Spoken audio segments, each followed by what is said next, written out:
یہ اسلام آباد کا سیکٹر G113 ہے اور یہ PHA کے اپارٹمنٹس ہیں۔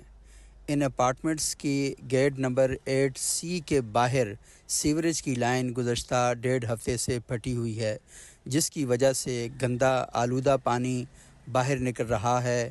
یہاں چلنا مشکل ہوتا جا رہا ہے، یہاں سانس لینا مشکل ہو رہا ہے، اور اس کے ساتھ ساتھ یہ گندا پانی PHA کے جو اپارٹمنٹس ہیں ان کے اندر داخل ہو رہا ہے۔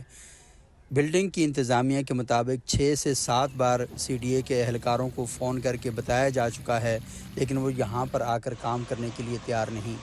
ایسا لگتا ہے کہ CDA کے اہلکار صرف ان علاقوں میں کام کرتے ہیں جہاں پر CDA کے افسران قیام پذیر ہیں یا پاکستان کے لیڈ کلاس رہ رہی ہے، اور پاکستان کے اور G سیکٹر کے لوگ اور I سیکٹر کے لوگ وہاں پر CDA کے اہلکاروں کی بالکل توجہ نہیں ہے۔